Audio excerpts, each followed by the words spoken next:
ఇది ఒక national calamity వచ్చినప్పుడు, ఇంత పెద్ద కెలామిటీ వచ్చినప్పుడు, విపత్తు వచ్చినప్పుడు కనీసం ప్రభుత్వం ఒక బాధ్యతగా తీసుకొని కేంద్రాన్ని కూడా అప్రమత్తం చేయాలి. ఎంత నష్టం వస్తుందో చెప్పలా. నేను అందుకే లెటర్ కూడా రాశాను. దీన్ని జాతీయ విపత్తుగా డిక్లేర్ చేయండి, మీరు కూడా సహకరించండి, ఎక్కడ లేని నష్టం జరిగింది అని చాలా స్పష్టంగా నేను అడిగాను.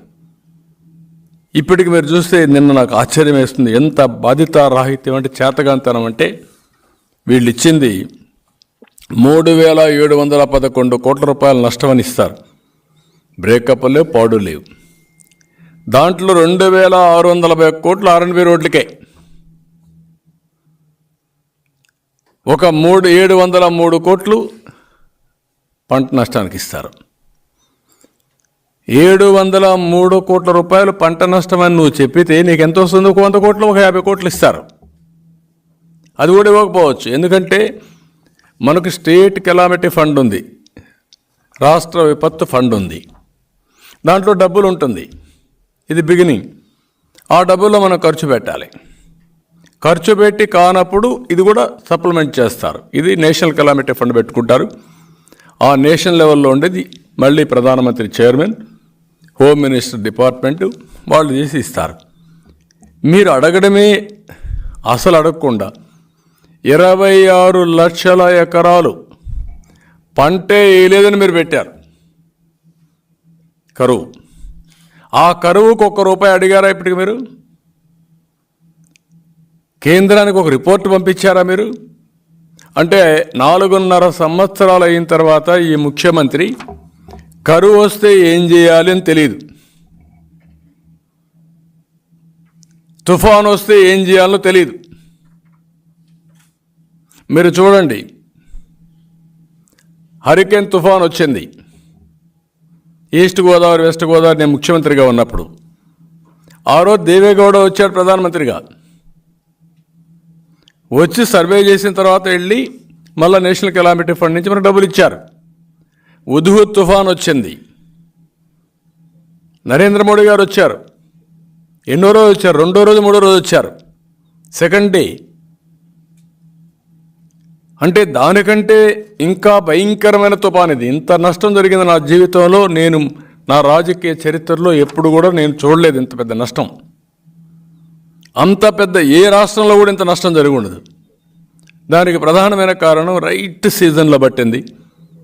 అన్ని పొలాల్లో పంటలు ఉన్నాయి. అదే కాకుండా విపరీతమైన రెయిన్స్ పడిపోయినాయి. ఊహించినటువంటి వర్షపాతం పడింది. దానికి తగినట్టు వ్యవస్థలన్నీ నాశనం చేశారు కాబట్టి ఎక్కడికక్కడ నీళ్లన్నీ పొలాల్లోకి వెళ్ళిపోయినాయి. మొత్తం సర్వనాశనం అయిపోయే పరిస్థితికి వచ్చింది. కనీసం కొనే నాదుడు లేకుండా అవస్థపడుతున్నారు. వీళ్ళు ఏమీ చేయలేని పరిస్థితి వస్తున్నారు. అంటే ఇంకొక పక్కన ఎంత ఇస్తారు ఏ పంటకు? బీమా లేకుండా చేశాడు.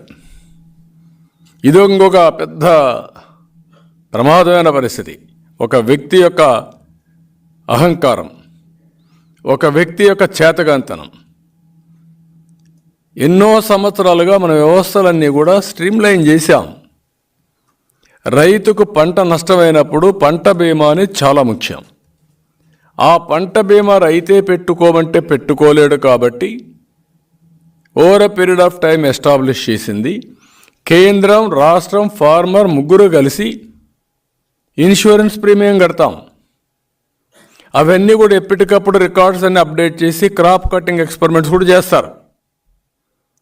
ఎప్పుడైతే ఇలాంటి విపత్తు వచ్చినప్పుడు ఏ స్టేజ్లో పంట నష్టమైంది, ఎంత పెట్టుబడి పెట్టారో అవన్నీ క్యాలిక్యులేట్ చేసి తద్వారా ఆ రైతుకి కాంపన్సేషన్ ఇస్తారు, నష్టపరిహారం ఇస్తారు. ఇప్పుడు నువ్వు కట్టలేదు 4 ఏళ్ల నుంచి, జస్టిఫికేషన్ లేదు అంటే ఎవడు నష్టపోయాడు? రైతు నష్టపోయాడు. ఏం చెప్పారు ఈయన? నేను పెడతా, నేను సెపరేట్ ఇన్సూరెన్స్ కంపెనీని పెడతా అన్నాడు.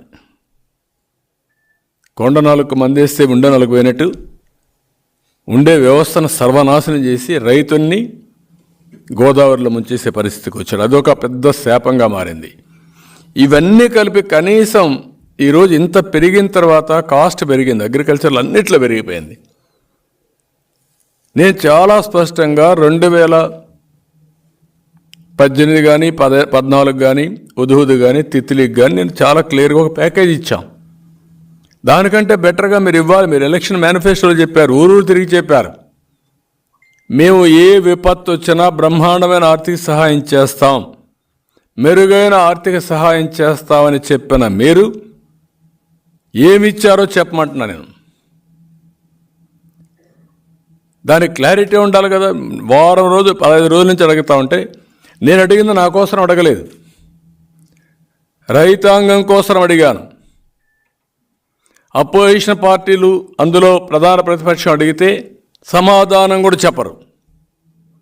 నాకు చెప్పొద్దండి, రైతులకు సమాధానం చెప్పండి, మేము అడిగితే చెప్పొద్దండి, నువ్వైనా చెప్పు. అది కూడా చెప్పకుండా ముంచేసే పరిస్థితికి వచ్చారు.